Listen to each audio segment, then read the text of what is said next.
बच्चों आज हम एक्सरसाइज 8.2 क्लास 10 सीबीएसई का सॉल्व करेंगे।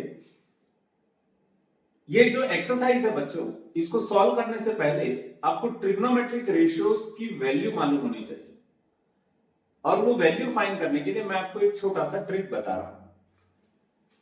हो सकता है आप लोग स्कूल में पढ़ चुके होंगे, लेकिन उसके बावजूद एक बार उसको देख लीजिए। एक्चुअली क्या है, हमारे पास तीन ट्रिग्नोमेट्रिक रेशियोज है जो हमको पढ़ने रहते हैं, साइन, कॉस और टेन। इसमें जो थीटा रहता है ये एंगल रहता है। कितना रहता है? 0 डिग्री, 30 डिग्री, 45 डिग्री, 60 डिग्री और 90 डिग्री। ये पांच एंगल्स रहते हैं, 0 डिग्री, 30 डिग्री, 45 डिग्री, 60 डिग्री और 90 डिग्री। बच्चों अब साइन का वैल्यू बस याद रखिए, बाकी वैल्यू आपसे निकल जाएगा। साइन का वैल्यू क्या होता है? 0, 1/2, 1/√2, √3/2 और 1। जब आप कॉस का वैल्यू निकालेंगे तो इसी को उल्टा कर देंगे, 1, √3/2, 1/√2, 1/2 और 0। मीन्स साइन में जैसा गए कॉस में जस्ट उसका रिवर्स आएगा। अब टेन की बात करें तो टेन होता क्या है? Sine divided by cos theta is tan theta. तो आप क्या करोगे? 0 को और 1 को डिवाइड कर दो, साइन बाय कॉस। 0/1 कितना होगा? 0। अब इसके बाद आप क्या करोगे? 1/2 और √3/2 को डिवाइड कर दो, तो 2 क्या हो जाएगा? कैंसल, और उसका वैल्यू आ जाएगा 1/√3। सिमिलरली जब हम इसको डिवाइड करेंगे तो 1/√2, 1/√2 पूरा क्या हो जाएगा? कैंसल, तो आंसर क्या आ जाएगा? 1। आंसर क्या आ जाएगा? 1। सिमिलरली जब हम इसको डिवाइड करेंगे तो 2 क्या हो जाएगा? कैंसल, क्या आ जाएगा आपका आंसर? √3/1। कितना आ जाएगा आपका? √3/1। इसी को हम लिख सकते हैं √3। अगर मैं 1 और 0 को डिवाइड करूं तो आपको मालूम है बच्चों, किसी भी नंबर के नीचे 0 रहता है तो उसका वैल्यू आज तक फाइंड नहीं हो पाया, तो उसको हम क्या बोलेंगे? Infinity, not defined. तो इस तरीके से आप सब वैल्यू को फाइंड कर सकते हो। तो बच्चों अब अपन क्या करते हैं, एक्सरसाइज 8.2 के जो क्वेश्चन है उसको सॉल्व करते हैं। लेकिन अपने दिमाग में ये बात फीड कर लेना बच्चों कि जब तक आपको एंगल याद नहीं है क्वेश्चंस को मत बनाइएगा, ठीक है? क्योंकि आप बार बार देख देख के वैल्यू लिखेंगे तो आपको बनाने का मजा नहीं आएगा। तो बेटर है आप पहले एंगल से याद कर लीजिए, और अगर एंगल याद है तो फिर आपको नंबर्स के साथ खेलने में मजा आएगा। अब हम स्टार्ट करते हैं। एक्सरसाइज का फर्स्ट क्वेश्चन है, इवेल्युएट द फॉलोइंग, मींस इस ट्रिग्नोमेट्रिक रेशियोज का वैल्यू फाइंड करेंगे। तो इस क्वेश्चन में देखो बच्चों, हम क्या करते हैं, साइन 60 का वैल्यू पुट करते हैं जो है √3/2, cos 30 का वैल्यू। अब ये भी हमेशा याद रखिएगा, साइन और कॉस में एक रिलेशन होता है। अगर इन दोनों के एंगल का सम 90 आ रहा है तो दोनों का वैल्यू क्या होगा? सेम। ये 60 है और ये cos 30 है, इन दोनों का सम 90 आ रहा है तो cos 30 का वैल्यू भी वही होगा जो sin 60 का होगा। सिमिलरली देखो बच्चों, यहाँ पे 30 और 60 डिग्री दिया हुआ है, इन दोनों का सम 90 आ रहा है, लेकिन ये केस सिर्फ sin cos में होता है। तो sin 30 का वैल्यू कितना होता है? हाफ, तो cos 60 का वैल्यू भी कितना होगा? हाफ। अब करना क्या है बच्चों, इसमें √3 को √3 से मल्टीप्लाई किए 3, 2 को 2 से मल्टीप्लाई किए 4, 1 को 1 से मल्टीप्लाई किए 1, 2 into 2 4। डिनोमिनेटर में हम क्या लिख दिए? 4, ऊपर क्या आ जाएगा? 3 + 1, तो ये हो जाएगा 4/4, दैट इज 1। तो इस तरीके से इसका आंसर कितना आ जाएगा बच्चों? 1। एकदम सिंपल क्वेश्चंस रहते हैं बच्चों, सिर्फ आपको वैल्यू पुट करना और आपका आंसर आ जाएगा। जैसे ये क्वेश्चन 2, tan 45 का वैल्यू कितना होता है? 1। cos 30 का वैल्यू कितना होता है? √3/2। आप देखो cos और sin एक साथ है, इसका वैल्यू 30, इसका वैल्यू 60, दोनों को प्लस करने से कितना आ रहा है? 90। इसका मतलब दोनों का वैल्यू क्या होगा? सेम। और इसे क्वेश्चन क्या हो जाएगा? इजी। ये प्लस में है और ये माइनस में है तो ये कैंसल आउट हो जाएगा और ये हो जाएगा 2 into 1 का स्क्वायर 1, 2 1 जा 2, तो आंसर विल बी 2। तो इसका आंसर कितना आ जाएगा?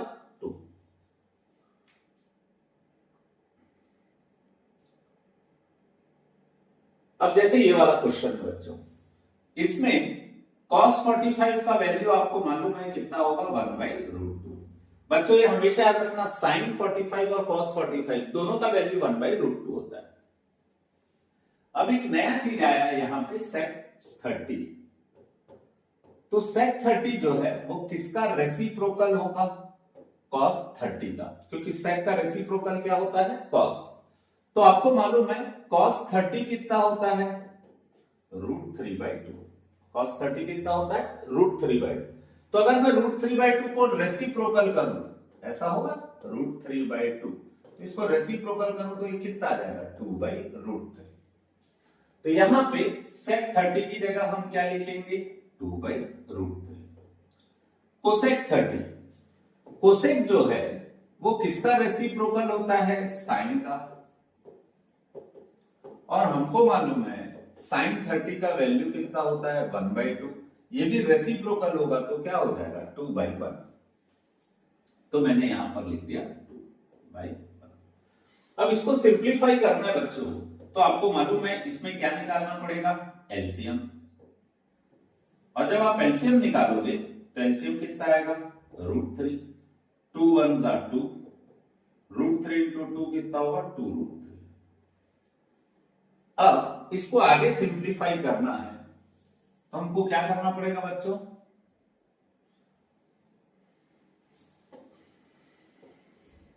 इसको रेसिप्रोकल करना पड़ेगा। तो ये हो जाएगा 1/√2 इंटू, ये रेसिप्रोकल होगा तो क्या होगा, √3/2 + 2√3।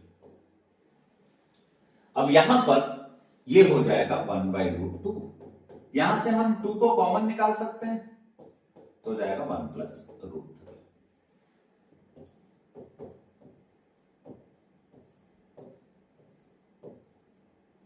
अब बच्चों हम क्या करते हैं, √3 को अलग कर दिए, 2√2 को अलग कर दिए। और यहां पे आपको देखने से ही पता चल रहा है बच्चों, √3 बड़ा है, क्योंकि √3 का वैल्यू होता है, आपको मालूम होना चाहिए, 1.73। तो हम क्या करते हैं, √3 को पहले कर दिए और यहां पे क्या लिख दिए, +1। अब यहां पे बच्चों एक चीज याद रखिएगा, आप लोगों ने 9th में पढ़ा है, कभी भी नीचे अगर स्क्वायर रूट रहता है तो उसको सिंप्लीफाई करने के लिए हमको क्या करना पड़ता है, रैशनलाइज।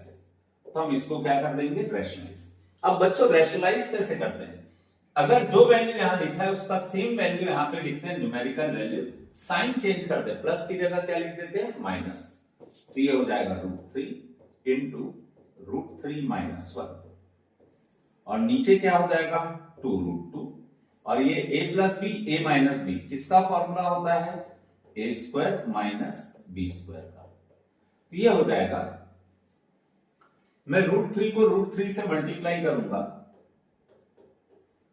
-1 को भी √3 से मल्टीप्लाई करूंगा, अपॉन ये होगा 2√2। बच्चों आपको मालूम होगा √3 का स्क्वायर कितना होता है, 3। 1 का स्क्वायर कितना होता है, 1।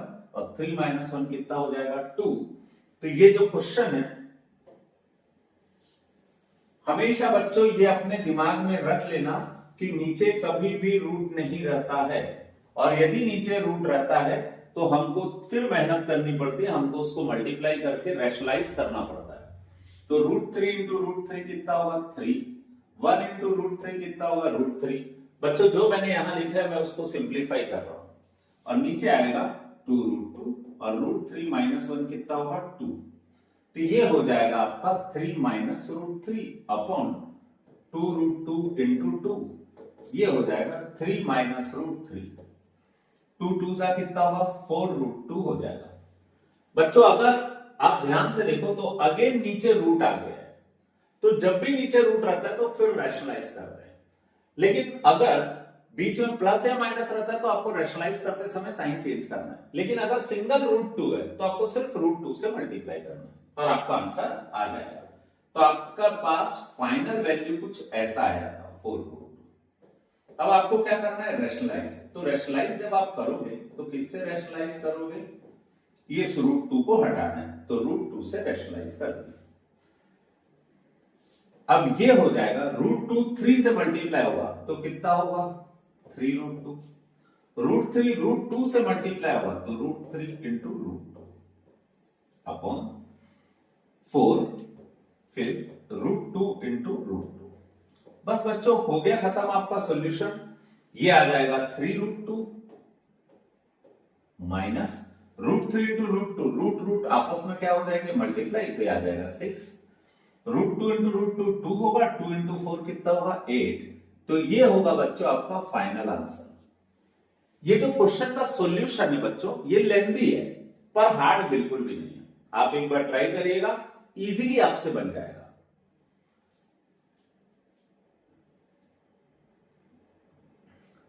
ये जो नेक्स्ट क्वेश्चन है, इसमें आपको पूछ रहा है इसका वैल्यू फाइंड करिए। तो जब हम इसका वैल्यू फाइंड करते हैं तो sin 30 का वैल्यू हम कितना रखेंगे, हाफ। tan 45 का वैल्यू कितना रखेंगे, 1। cosec 60 क्या होता है, sin 60 का रेसिप्रोकल। sin 60 कितना होता है, √3/2। तो cosec 60 क्या होगा, इसका रेसिप्रोकल होगा, उल्टा हो जाएगा। तो क्या हो जाएगा, 2/√3। फिर ऐसे ही ये sec 30 है। sec किसका उल्टा होता है, sec उल्टा होता है cos का। तो आपको मालूम है बच्चों cos 30 का वैल्यू कितना होता है, √3/2। तो जब हम इसको रेसिप्रोकल करेंगे तो ये क्या हो जाएगा, 2/√3। cos 60 का वैल्यू कितना होता है, 1/2। cot 45 का वैल्यू कितना होता है, 1/2। अब बच्चों थोड़ा सा इसमें अगर आप कॉमन सेंस लगाओ तो भी बहुत जल्दी बन जाएगा। ये क्या लिखा हुआ है, 1/2, और ये क्या लिखा हुआ है, 1। तो 1/2 और 1 दोनों को हम अगर ऐड करें तो नॉर्मल लैंग्वेज में हम बोलते हैं 1 + हाफ, 1.5। एक और आधा डेढ़ होता है। इस डेढ़ को अगर हम मिक्स फ्रैक्शन में इसको सिंप्लीफाई करोगे तो क्या होगा, 2 × 1 = 2, 2 + 1 कितना होगा, 3/2। तो इन दोनों का आंसर सिंप्लीफाई करेंगे तो कितना आ जाएगा, 3/2 माइनस 2/√3। ये हाफ प्लस 1 ये भी कितना होगा, 3/2 प्लस 2/2। बच्चों इससे कोई फर्क नहीं पड़ता अगर मैंने प्लस को पहले लिख दिया और इस प्लस को बाद में लिख दिया, लेकिन हमको ये फर्क पड़ेगा कि ये क्या लगेगा, सिमेट्रिकल लगेगा। 3/2 यहां सामने, यहां पे 2/√3 पीछे, ठीक है। तो इसीलिए हमने ऐसा किया और कोई उसके पीछे मकसद नहीं है। अब यहां पर आप देखो इस क्वेश्चन को, कोई भी चीज फ्रैक्शन में रहता है तो हमारे दिमाग में पहला चीज यही क्लिक करना चाहिए कि हमको क्या निकालना है, एलसीएम। तो हम अगर 2 और √3 का एलसीएम निकालें तो कितना आ जाएगा, 2√3। फिर इस √3 को 3 से मल्टीप्लाई करेंगे तो कितना आ जाएगा, 3√3। इस 2 को 2 से मल्टीप्लाई करेंगे तो कितना आ जाएगा, 4 होल डिवाइडेड बाय। अब हम मेहनत करते हैं नीचे, तो 2 और √3 का एलसीएम अगेन कितना आ जाएगा, 2√3। √3 को 3 से मल्टीप्लाई करें तो कितना आ जाएगा, 3√3 प्लस 2 को 2 से मल्टीप्लाई करेंगे तो कितना हो जाएगा, 4। अब ये जो लॉन्ग डिवीजन दिख रहा है, मतलब सबसे बड़ा डिवाइड दिख रहा है, वो ये बोलता है बच्चों कि बेटा अपने को इसको रेसिप्रोकल करना है। और जब रेसिप्रोकल करेंगे तो 2√3 जो नीचे वो कहां चले जाएगा, ऊपर, और 3√3 प्लस 4 कहां जाएगा, नीचे। सो दैट ये दोनों क्या हो जाए, कैंसल।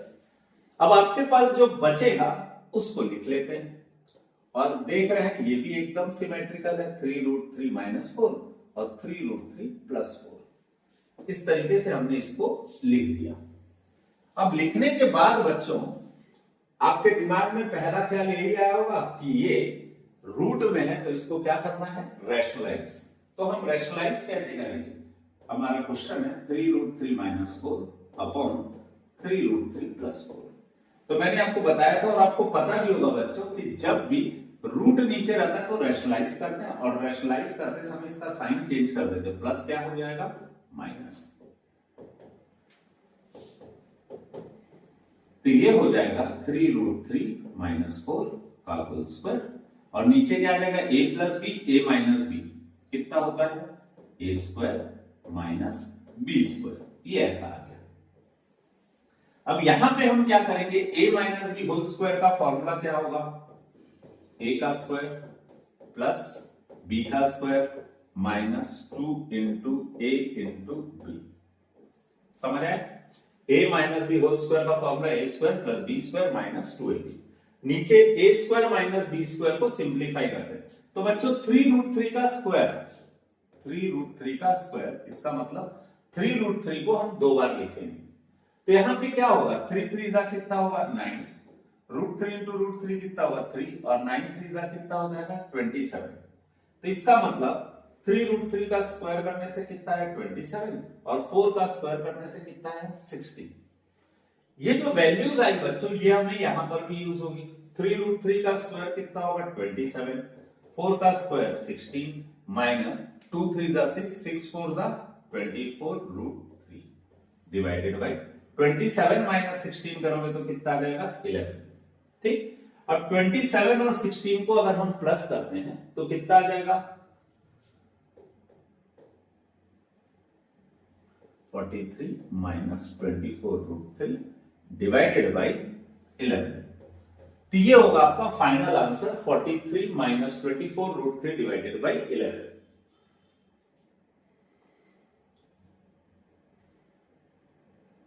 अब इस नेक्स्ट क्वेश्चन को देखते हैं। ये क्वेश्चन बच्चों देख के लग रहा है आपको कि सिर्फ वैल्यू पुट करना है। cos 60 का वैल्यू कितना होता है 1/2। sec 30 क्या होता है cos 30 का रेसिप्रोकल। sec 30 क्या होता है cos 30 का रेसिप्रोकल, और cos 30 कितना होता है 1/√3/2। तो इसको अपन लिख देंगे, रेसिप्रोकल करेंगे तो 2/√3, और इसका क्या कर देंगे स्क्वायर। tan 45 तो बच्चों आपको याद होगा 1। sin 30 का वैल्यू कितना होगा 1/2, और cos 30 का वैल्यू होगा √3/2 का होल स्क्वायर। ये हो जाएगा 5 इंटू 1/2 का स्क्वायर करेंगे तो कितना होगा 1/4 प्लस 4 इंटू 2 का स्क्वायर कितना होगा 4, √3 का स्क्वायर 3 माइनस 1 डिवाइडेड बाय 1 का स्क्वायर 1, 2 का स्क्वायर 4, √3 का स्क्वायर 3, 2 का स्क्वायर 4। इस तरीके से ये बनेगा। अब हमको इसको सिंप्लीफाई करना। 5 इंटू, बच्चों एक चीज याद रखना, मल्टीप्लाई है तो ऊपर वाला ऊपर से मल्टीप्लाई होगा। 5 इंटू 1 कितना होगा 5 डिवाइडेड बाय क्या होगा 4, प्लस 4 को 4 से मल्टीप्लाई किए कितना आ जाएगा 16/3 माइनस 1 डिवाइडेड बाय, यहां पे कितना 1/4 प्लस 3/4, तो एलसीएम कितना आएगा 4, इसको लिख देंगे एज इट इज। अब बच्चों मैं क्या कर रहा हूं, इन दोनों का पहले एलसीएम निकाल रहा हूं। तो जब मैं इन दोनों का एलसीएम निकालूंगा तो 5 3 जा कितना होगा 15, 16 4 जा कितना होगा 64 डिवाइडेड बाय क्या होगा 12 माइनस 1, और यहां पे क्या होगा 4/4, तो ये दोनों कैंसिल होके कितना हो जाएगा 1। अब हमारे पास कुछ बचा नहीं है बच्चों, सिर्फ इसको हल्का सा सिंप्लीफाई करना और हमारा आंसर आ जाएगा। जैसे 15 प्लस 64 करेंगे तो ये आ जाएगा 79/12 माइनस 1, और होल डिवाइड में क्या था 1। तो किसी भी नंबर को 1 से डिवाइड करो तो नंबर इटसेल्फ आ जाएगा, तो ये आ जाएगा 79/12 माइनस 1। अब इसको सिंप्लीफाई करना, देख रहे हो बच्चों ये भी फ्रैक्शन में, तो हमको क्या निकालना पड़ेगा एलसीएम, और एलसीएम निकालेंगे तो एलसीएम कितना आएगा 12, 1 79 से मल्टीप्लाई होगा 79 माइनस 12, तो इसका आंसर आ जाएगा 67 divided by 12। This is the answer of this question. इस तरीके से सिर्फ वैल्यू पुट करना और आपका आंसर आ गया।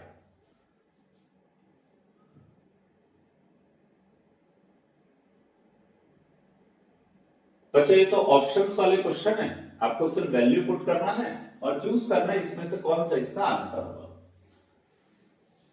तो पहली बात तो देख के ही समझ आ गया कि ये दोनों तो आंसर हो नहीं सकते, क्योंकि इन दोनों का वैल्यू सेम होगा। क्यों? क्योंकि ये साइन है और ये कॉस है, और दोनों का सम कितना आ रहा है 90, ये दोनों ऑप्शन नहीं होंगे। अब जो ऑप्शन हो सकता है वो या तो ये होगा या ये होगा। कैसे पुट कर चेक करते हैं, 2 tan 30 का वैल्यू कितना होता है बच्चों 1/√3, 1 प्लस tan 30 का वैल्यू कितना होता है बच्चों 1/√3 का स्क्वायर। तो 2 को 1 से इंटू किए 2 डिवाइडेड बाय √3, 1 प्लस 1 का स्क्वायर 1, √3 का स्क्वायर 3। यहां तो हम कुछ नहीं कर सकते बच्चों, क्योंकि ये डिवाइड में दिया और दोनों डिवाइड होंगे भी नहीं। लेकिन यहां हमारा दिमाग बोल रहा है कि बेटा इसको एलसीएम निकाल लेते हैं। तो जब हम एलसीएम निकालेंगे 3 वन सा कितना होगा 3 प्लस 1, तो ये हो जाएगा 2/√3 डिवाइडेड बाई 3 प्लस 1 कितना होगा 4/3। अब यहां पे एक ही चीज बचती है कि हम इसको क्या कर दे रैशनलाइज, और जब हम रैशनलाइज करेंगे सॉरी रेसिप्रोकल, तो ये डिवाइड है ये मल्टीप्लाई हो जाएगा, 3 कहां चले जाएगा ऊपर और 4 कहां जाएगा नीचे। बच्चों आप लोगों ने ये तो पढ़ा ही है 9th में कि इस 3 को हम लिख सकते हैं, इस 3 को √3 इंटू √3 क्यों लिख सकते हैं, सो दैट ये √3 कैंसल हो जाए और आंसर आ जाए हमारा √3/2। और आपको मालूम है √3/2 किसका वैल्यू है बच्चों, sin 60 का, तो इसका आंसर हो जाएगा हमारा sin 60। ठीक है,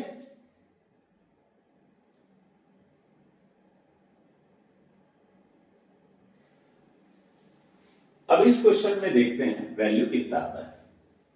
1 माइनस 1045 कितना होता है 1।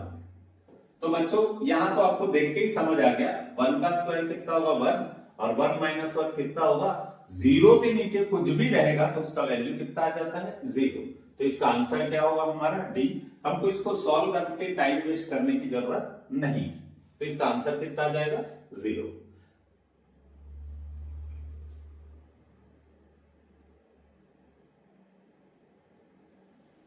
sin 2a2 sin a is true when a equal to, एक ऐसा कौन सा वैल्यू लेंगे कि ये ट्रू होगा। तो हमारे पास सबसे पहला ऑप्शन क्या है 0, तो हम क्या करते हैं sin 2 a की जगह क्या लेते हैं 0 डिग्री। जब हम 0 डिग्री लेंगे तो 2 इंटू 0 कितना होगा 0, और sin 0 का वैल्यू कितना आता है 0। अब इसके बाजू में क्या लिखा हुआ है 2 sin a की जगह भी हम क्या पुट कर देते हैं 0 डिग्री, और sin 0 कितना होगा 0, 2 इंटू 0 कितना हो जाएगा 0। इसका मतलब ये दोनों वैल्यू क्या गया सेम, तो इसका आंसर क्या होगा 0। आपके मन में डाउट हो रहा होगा तो आप बी के लिए चेक कर सकते हैं। आपको क्वेश्चन में क्या दिया हुआ है sin 2a और 2 sin a दिया हुआ है। ठीक है, ए की जगह हम क्या पुट कर देते हैं 30 डिग्री। सेकंड ऑप्शन जो हमारा उसको क्या पुट करते हैं 30। हर दोनों की जगह पे क्या पुट कर देंगे 30 डिग्री, यहां भी क्या पुट कर देंगे 30। आपको मालूम है sin 30 कितना होता है 1/2, और ये 2 दोनों कैंसिल होकर कितना आ जाएगा 1, और यहाँ पे 2 इंटू 30 करोगे तो कितना आ जाएगा 60 डिग्री, और sin 60 डिग्री कितना होता है √3/2। ये दोनों सेम है क्या, बिल्कुल नहीं। इसका मतलब हमारा आंसर क्या होगा 0 डिग्री। इसको सॉल्व करके चेक करने की जरूरत नहीं है, पहले बार में ये आंसर आ गया। आप चेक करोगे तो भी आप सेटिस्फाई हो जाओगे कि आंसर नहीं है। ठीक है, इस क्वेश्चन में जस्टिफाई करना है तो पहले हमको ये तो समझ आ गया कि ये दोनों इसके आंसर हो नहीं सकते, क्योंकि साइन और कॉस दोनों का वैल्यू सेम होगा। क्यों, क्योंकि ये 30 है और ये 60 है, दोनों को प्लस करेंगे तो कितना आएगा 90। इसका मतलब इन दोनों का वैल्यू सेम होगा, तो आंसर या तो ये होगा या ये होगा। चेक करते हैं। 2 tan 30 का वैल्यू कितना होता है 1/√3। tan 30 का वैल्यू कितना होता है 1/√3। ठीक है, मल्टीप्लाई करेंगे तो 2 1 से मल्टीप्लाई होगा तो कितना होगा 2/√3। 1 का स्क्वायर 1, √3 का स्क्वायर 3, तो हो जाएगा 2/√3, और यहां पे हो जाएगा 3 - 1/3, तो हो जाएगा 2/√3 डिवाइडेड बाय 3 - 1 कितना होगा 2/3। मेरे ख्याल से यहां तक आ गया होगा। अब हम क्या कर सकते हैं इसमें, इसको रेसिप्रोकल करते हैं 2/√3 इंटू 3/2, ये दोनों कैंसल आउट हो जाएंगे। इस 3 को हम क्या लिख सकते हैं बच्चों √3 इंटू √3, तो √3 कैंसल, आंसर कितना आएगा √3। आपको मालूम बच्चों साइन में सिर्फ √3 नहीं आता है, tan 60 का वैल्यू होता है √3, तो आंसर हो जाएगा हमारा सी।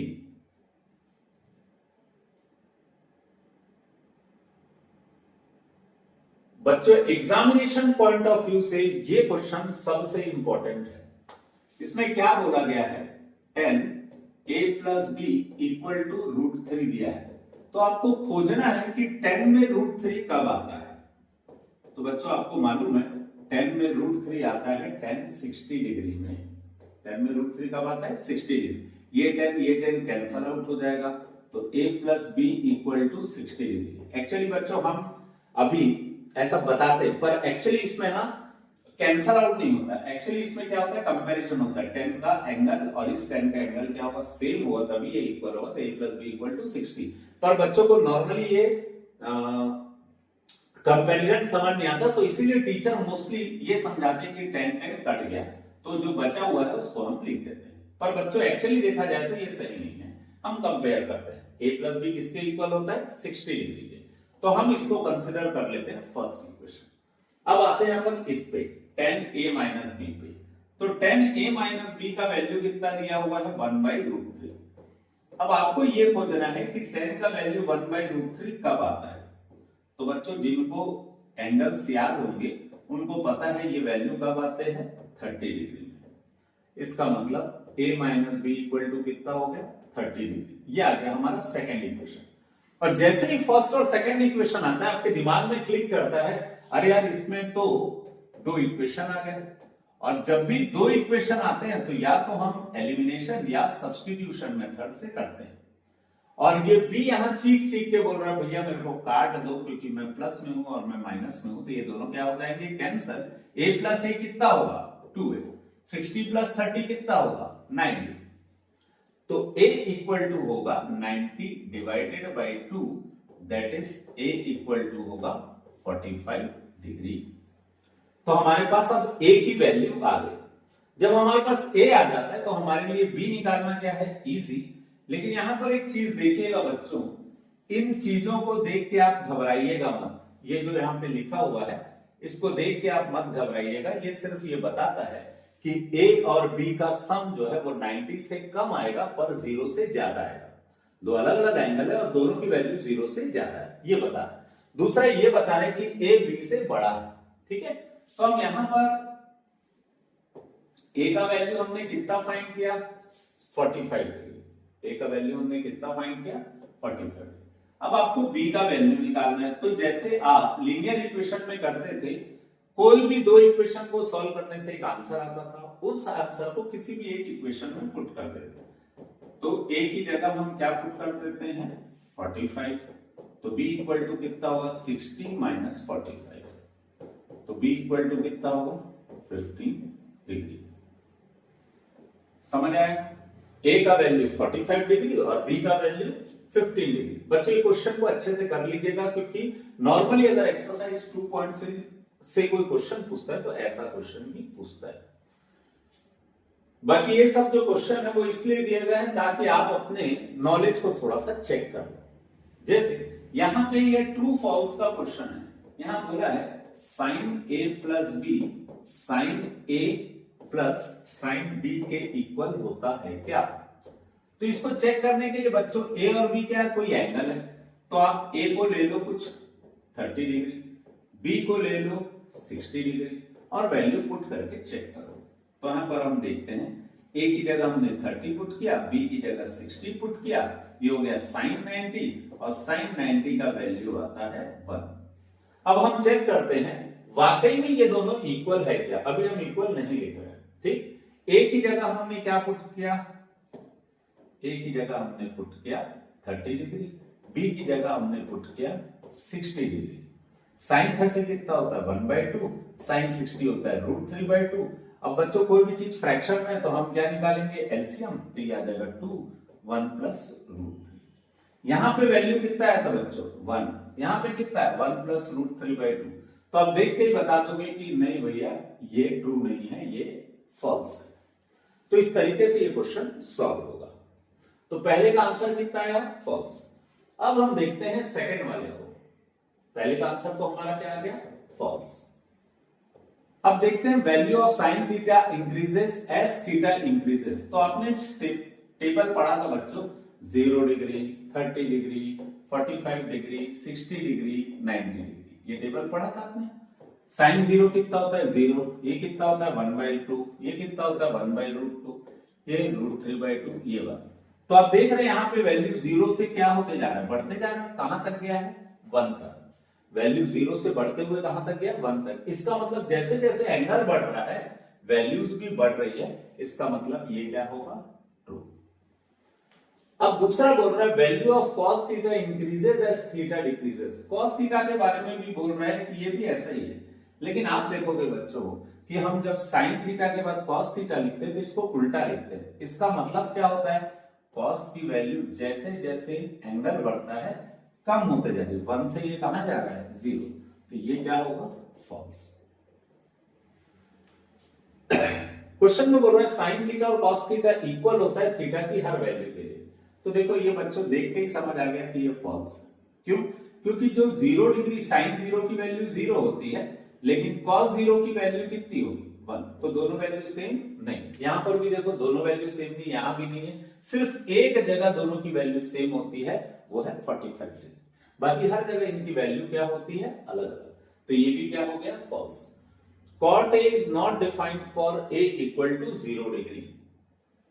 तो बच्चों आपको मालूम है cot A होता क्या है, cot होता है cos by sin।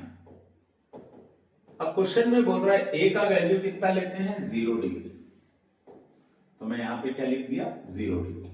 cos 0 कितना होता है, 1, sin 0 कितना होता है, 0, और 1 by 0 किसी भी नंबर के नीचे 0 रहता है तो वो हो जाता है इंफिनिटी। तो इस तरीके से ये आंसर क्या है, फॉल्स।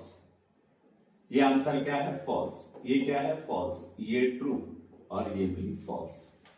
तो इसका मतलब सिर्फ एक ट्रू है ये वाला, बाकी सब क्या है, फॉल्स। तो बच्चों इस तरीके से हमारा एक्सरसाइज 8.2 खत्म होता है। आप इसके क्वेश्चंस को प्रैक्टिस करिएगा बच्चों, लेकिन मेरा अभी भी आपको एक ही सलाह है, एक ही सजेशन है कि आप पहले एंगल्स को याद करिएगा बच्चों, आपको क्वेश्चंस बनाने में मजा आएंगे। आप देख देख के पुट करोगे तो आपको वो फील ही नहीं आएगा कि आपसे बन रहा है, और आपसे लिटरली वो बनेगा नहीं।